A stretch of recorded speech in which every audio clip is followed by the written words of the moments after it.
दोस्तों, हमारे समाज में एक कहावत प्रचलित है, माँ बाप के कर्मों का फल औलाद को भी भोगना पड़ता है।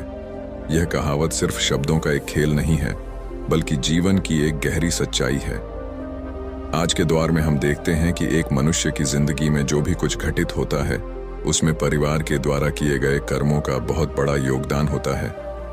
माता पिता की अच्छाई बुराई, उनका व्यवहार, उनकी सोच, सब कुछ उनके बच्चों के जीवन पर बहुत ही गहरा असर डालते हैं। यह एक अटल सत्य है कि अगर माता पिता अच्छे कर्म करते हैं, सदाचारी होते हैं, तो उनके बच्चों की जिंदगी में भी सुख, शांति और सफलता आती है। वहीं अगर माता पिता अपने जीवन में बुरे कर्म करते हैं, तो उनके बच्चों को जीवन में बहुत परेशानियों का सामना करना पड़ता है। हमारे धर्म ग्रंथों और शास्त्रों में इसे गहराई से समझाया गया है कि कर्म का फल एक ना एक दिन जरूर मिलता है, और यह फल सिर्फ उस व्यक्ति को नहीं, बल्कि उसके पूरे परिवार को भोगना पड़ता है। इसलिए हमें अपने कर्मों पर विशेष ध्यान देना चाहिए, क्योंकि हमारे कर्म सिर्फ हमारे जीवन को नहीं, बल्कि हमारे आने वाली पीढ़ियों के जीवन को भी प्रभावित करते हैं। दोस्तों, आप सभी ने यह अक्सर सुना ही होगा कि मनुष्य को उसके अच्छे बुरे कर्मों का फल भोगना ही पड़ता है। लेकिन आज की इस खास वीडियो में जानेंगे कि क्या माँ बाप के अच्छे और बुरे कर्मों का फल पुत्र को भी भोगना पड़ता है। दोस्तों, आज की वीडियो बहुत ही महत्वपूर्ण और ज्ञानवर्धक होने वाली है, तो कृपया वीडियो में अंत तक जरूर देखें और सुनें। तो चलिए कहानी को शुरू करते हैं। एक समय की बात है, एक महान तपस्वी अपने आश्रम में रहता थे। एक दिन उसकी पत्नी ने पूछा, हे स्वामी, क्या माता पिता के अच्छे और बुरे कर्मों का फल उनकी संतान को भोगना पड़ता है? तभी महात्मा ने कहा, हे देवी, माता पिता के अच्छे और बुरे कर्मों का फल उनकी संतान को अवश्य ही भोगना पड़ता है।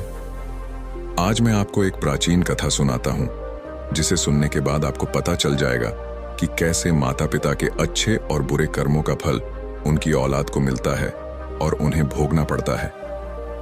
फिर महात्मा जी कथा को सुनाना आरंभ करते हैं और कहते हैं, हे देवी, प्राचीन समय की बात है। हरिपुर नाम के एक गांव में रमेश नाम का एक गरीब आदमी रहता था और किसी तरह से मेहनत मजदूरी करके अपने घर का पालन पोषण करता था। उसे मजदूरी में दिन भर काम करने के बाद 50 रुपए मिलते थे। उसमें से वह 5 रुपए रोजाना दान करता था और बाकी बचे रूपों से अपने परिवार का पालन पोषण करता था। इस प्रकार कुछ समय बीतने के बाद उसके घर में एक लड़के का जन्म हुआ, जिसका नाम मोहन रखा गया। उस गरीब आदमी के परिवार में अब कुल 3 सदस्य हो गए, दोनों पति पत्नी और एक लड़का। अब धीरे धीरे उनके पालन पोषण में उस आदमी को समस्या होने लगी, क्योंकि इधर दिन प्रतिदिन महंगाई बढ़ती जा रही थी। फिर महात्मा जी ने कहानी आगे सुनाते हुए कहा कि हे देवी, एक दिन की बात है, मोहन ने अपने पिता से पूछा, पिताजी, आप रोजाना 50 रुपए कमाते हैं, जिसमें से आप 5 रुपए रोज दान कर देते हैं, और इतने कम पैसों में हम अपना गुजारा कैसे कर पाएंगे? उस आदमी को चुपचाप देखकर उसकी पत्नी ने कहा, बेटा, ऐसी कोई बात नहीं है। तुम्हारे पिताजी रोज 50 रुपए कमाते हैं और कुछ रुपए दान कर देते हैं। यह तुम्हारे लिए ही दान करते हैं, दूसरों के लिए नहीं। लेकिन मोहन इस बात को नहीं समझ पाया, क्योंकि वह उम्र में बहुत ही छोटा था। इस तरह से कुछ समय बीत गया और रमेश का लड़का धीरे धीरे बड़ा होने लगा और उस लड़के की उम्र 12 वर्ष की हो गई।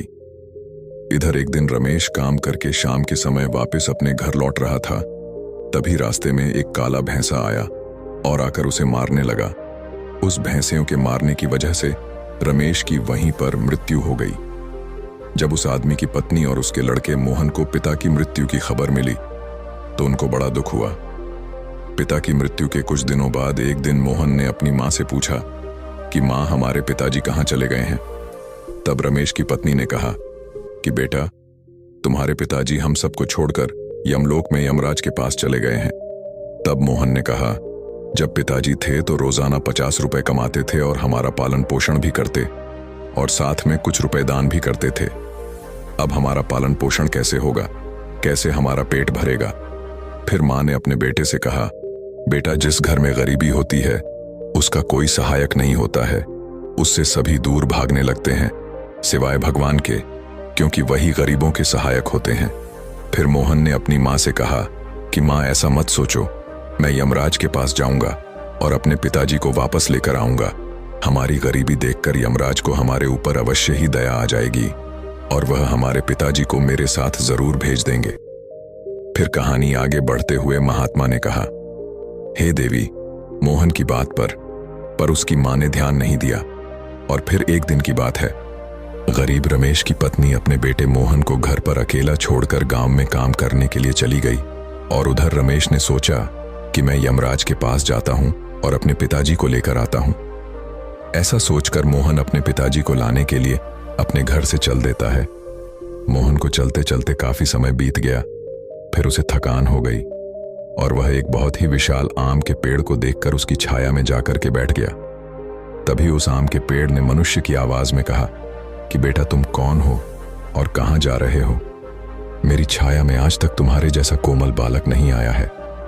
फिर उस लड़के ने कहा कि मैं एक गरीब आदमी का बेटा हूं और अपने पिताजी को लाने के लिए यमराज के पास जा रहा हूं। उस आम के पेड़ ने जब उसकी यह बात सुनी तो उसने कहा कि बेटा, तू मेरे लिए भी यमराज से एक प्रश्न पूछ कर आना कि मैं कई वर्षों से यहां पर लगा हुआ हूं, लेकिन मेरा एक भी पत्ता जमीन पर नीचे नहीं गिरता है और ना ही मेरी टहनियां सूखती हैं। मैं कितने वर्षों तक और यहां पर खड़ा रहूंगा? मैंने अपने पूर्व जन्म में ऐसा कौन सा पाप किया था जिस कारण से मुझे इस योनि से मुक्ति नहीं मिल पा रही है? इसका कौन सा कारण है? तब उस लड़के ने कहा कि ठीक है, मैं यमराज से आपका यह प्रश्न जरूर पूछ कर आऊंगा। इतना कहकर वह लड़का वहां से आगे जाता है और चलते चलते रास्ते में उसे एक इच्छाधारी सांप मिला। उस सांप को देख देख कर वह लड़का डर के मारे कांपने लगा और वहां से भागने ही वाला था कि तभी वह सांप मनुष्य की आवाज में बोलने लगा, बेटा, तुम मुझसे डरो मत।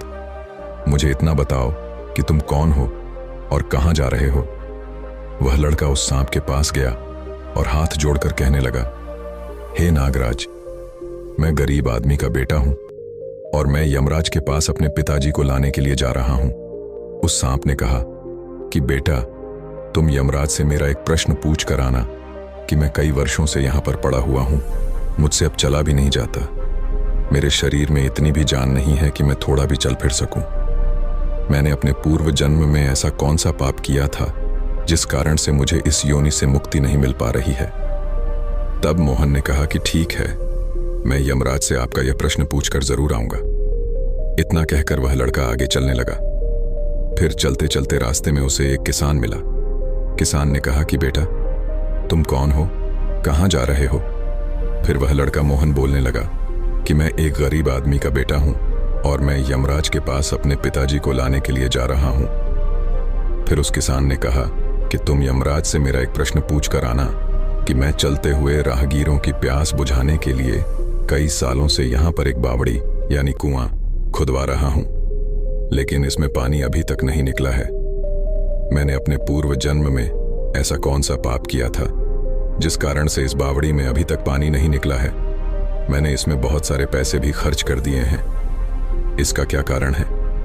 उस लड़के ने कहा, ठीक है, मैं यमराज से आपका यह प्रश्न जरूर पूछ कर आऊंगा।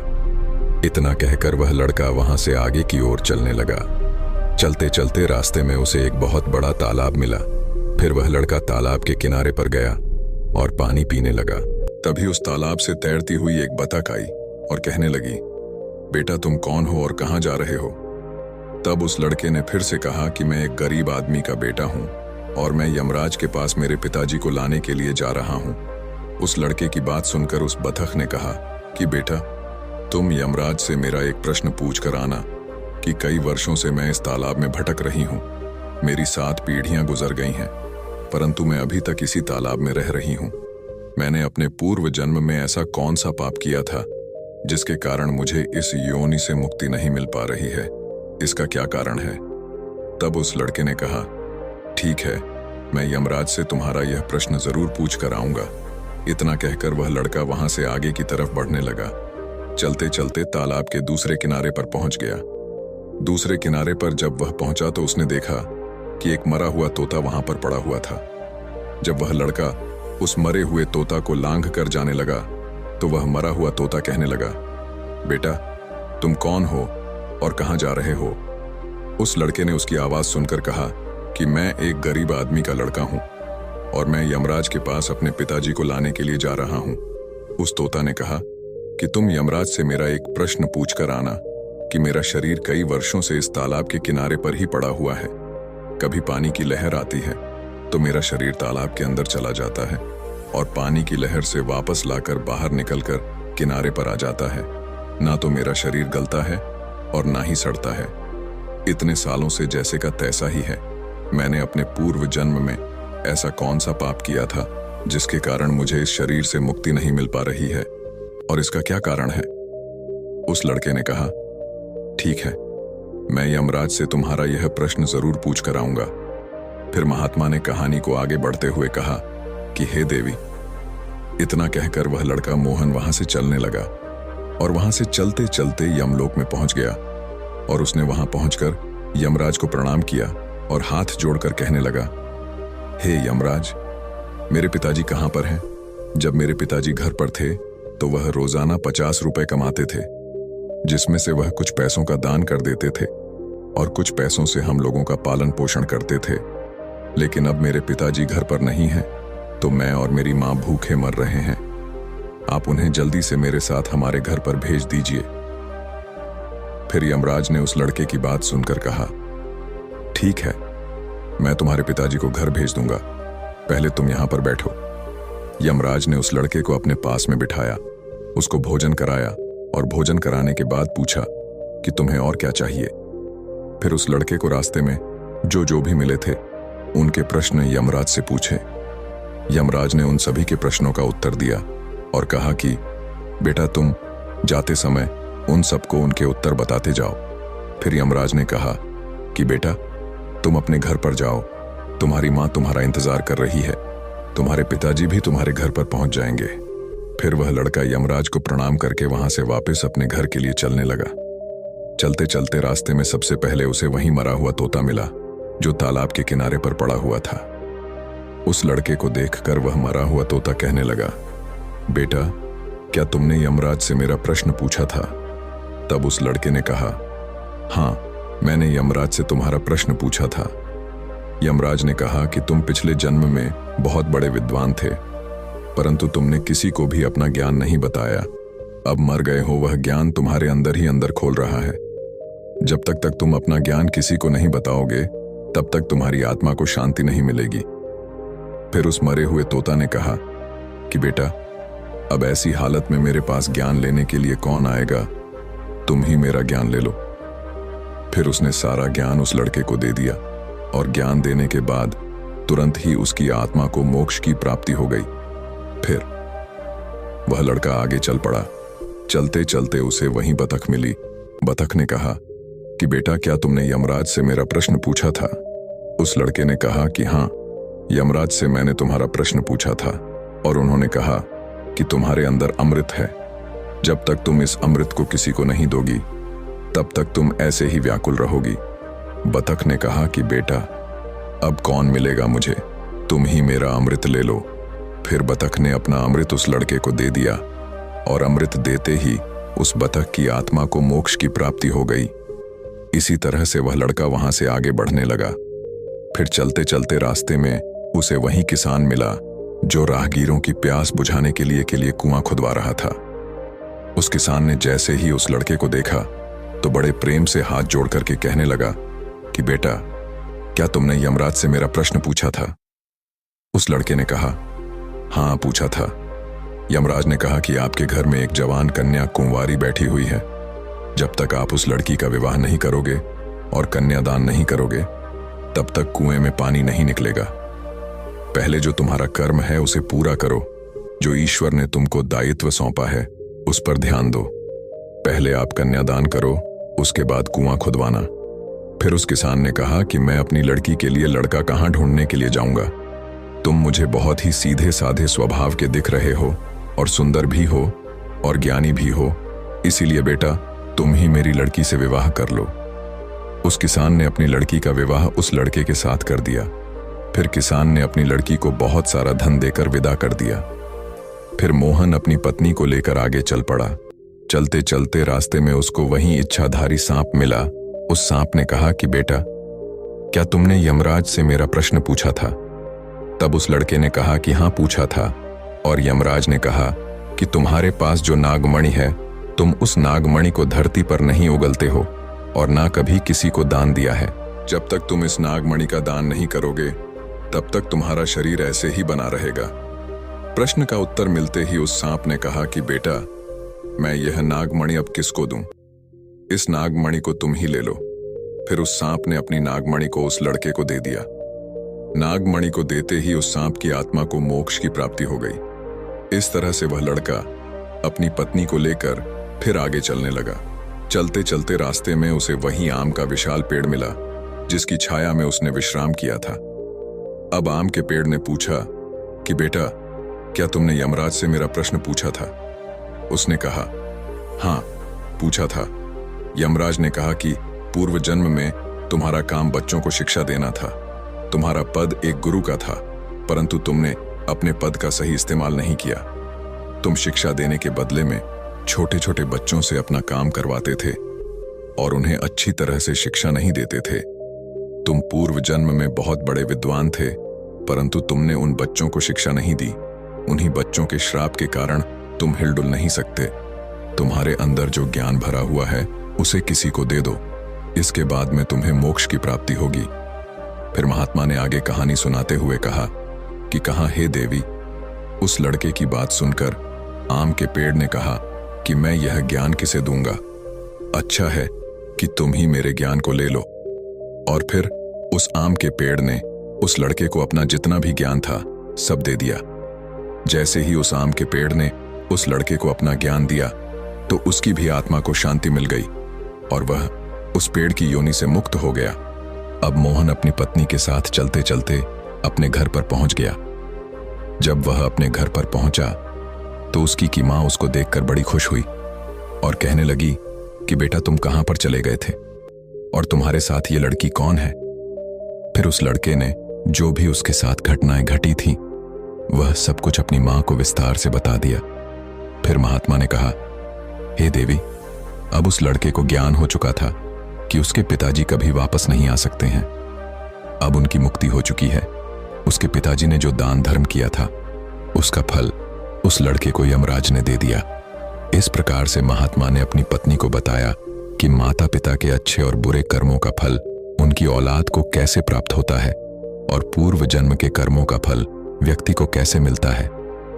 दोस्तों, अंत में बस इतना ही कहना चाहूंगा कि जीवन में किए गए कर्म न केवल हमारे लिए बल्कि हमारी आने वाली पीढ़ियों के लिए भी महत्वपूर्ण होते हैं।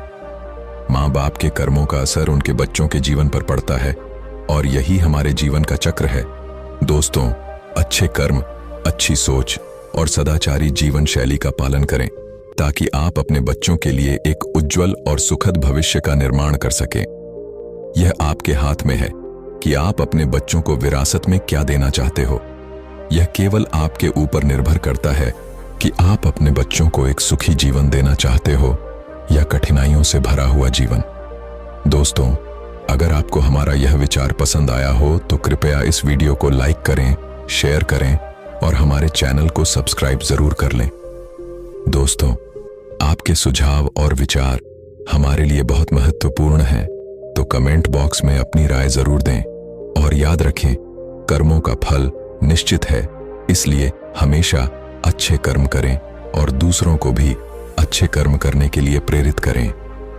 आप सभी का बहुत बहुत धन्यवाद।